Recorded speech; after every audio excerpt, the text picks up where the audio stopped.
there you are. I need to talk to you. Yes, this is serious. Where do you think you're rushing to? Is the party more interesting than me tonight? Am I boring you so quickly? I hope not. We promised one another we'd never get bored of each other, remember? It's quieter. Better for talking, don't you think? Sit. Don't be nervous. I only want to ask a few things. Very small things. Things like, who were you smiling at when you walked past the host just now? An old friend. And you were talking about work, of course. So, history. How quaint. How convenient for you. Do you expect me to be satisfied with that? Please. I know your face. I know every curve it makes when you lie to me. Tell me true. Did they touch your hand when you laughed? Just on the elbow, so it seemed casual.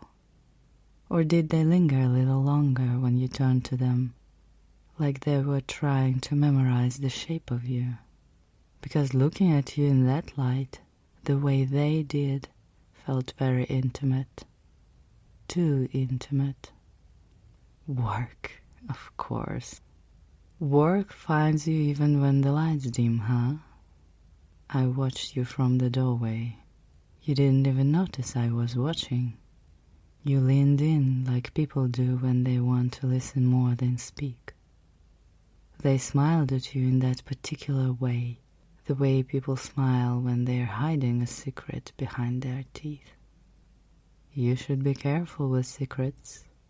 They have a way of escaping at the wrong moment. Do you know what I imagine when I see that smile? I imagine small things, small conversation that slip into late messages, which become long, private things. Little anchors dropped in the water, so that one day you might drift. What? It was only a moment? You keep telling me that, only this, only that. You think minimizing it will make it less real, but a moment can be a beginning, a small glittering stone that starts an avalanche. I will not be minimized. I will not be made small and silent so you can play pretend at being free. Why didn't you tell me?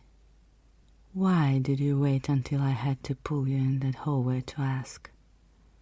Were you afraid I would make you leave the party if I knew? Or were you more afraid of what might happen if I knew who was standing too close to you? Jealous? Me? Jealous is such a small word for the feeling that sits under my ribs. That word doesn't prickle like yours does, like hot nails. What I feel isn't jealousy. It is ownership. It is the slow tightening of something that has always been mine. You should be glad, really. I am attentive. I know when your attention wanders. I notice. I remember. And I collect. I collect moments like others collect stamps. Tiny, pretty things that belong to me. When you smile at someone else, I put that smile into a jar and I label it, not for you to keep.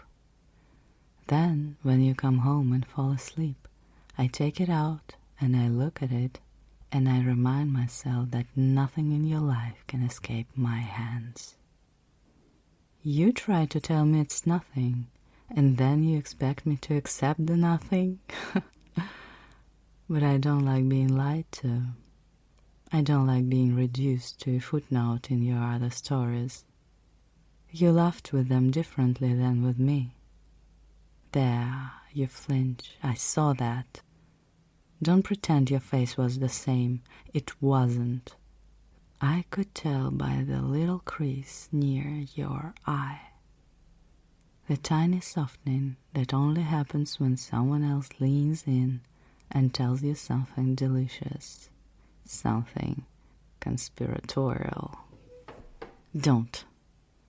Listen to me. You're twitching under my fingers. Smooth out your breathing for me. Look at me when I speak. I like to see the truth in your pupils. Lies are messy in the eyes. They told you a joke and you laughed. Maybe they touched the back of your hand. Maybe you let them. Maybe you wished for a split second that you were somewhere else. Maybe you didn't think I would notice or care. And where exactly you're trying to go, darling? You always underestimate how much I feel.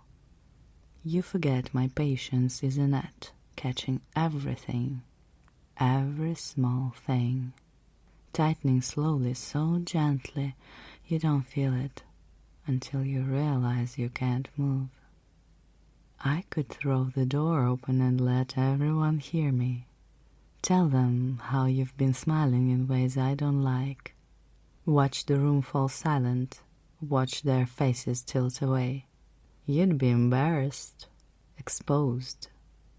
For a moment, everyone would see what you tried to hide. But I don't think that's necessary. I prefer quieter power. No noise, just certainty. But I also like you to know I could make noise. I want you to feel the ghost of it brushing your throat. Tell me their name. Don't waste my time. Say it. Say who stood there with that polite hunger in their eyes. Tell me what you feel when they're near. You forgot to tell me? How thoughtful of you to keep secrets. How reckless. How childish. Listen, I am not blind. I am not naive. I'm not a fool who waits quietly while you invent alibis and soft explanations. I watch. I keep small records in my head. The days you stayed late. The times your laughter sounded different on your phone recordings. The faces that appear a little too often in your messages. When you look at me tomorrow, when the world is sober and quiet, I want you to feel the weight of what you did. I want you to taste the consequences like metal on your tongue. You won't be able to pretend you didn't know you were crossing a line. You won't be able to say you were careless by accident. You see, I don't require full betrayal to be threatened. The attempt is enough. The thought is poison. Now, we're going home. Don't pull your hand back like a frightened animal. We're leaving. This conversation is not finished. There will be time to be louder later if I choose. There will be time to be very clear. I said we are going home now. You think you can slip back into the party and vanish into the music? You think smiling at one person and lying to the one who loves you will go unnoticed? You have woken something patient. I do not forgive carelessly. Pack your coat, not your bag. Leave that where it rests. No, you don't need your phone. We will walk out together. Your eyes will stay on mine. You will not speak unless I tell you to. And when we are alone, when the door is shut and the lights are off and the world outside is nothing but distant noise, we will finish this properly. You may try to tell yourself that you did nothing wrong, like it was only a joke. You might try to slip your hand from mine. You will not get far. Not from me. Not from what you have started. So, we're going home. Now. Thank you for listening. Let me kiss you. Mwah. If I may.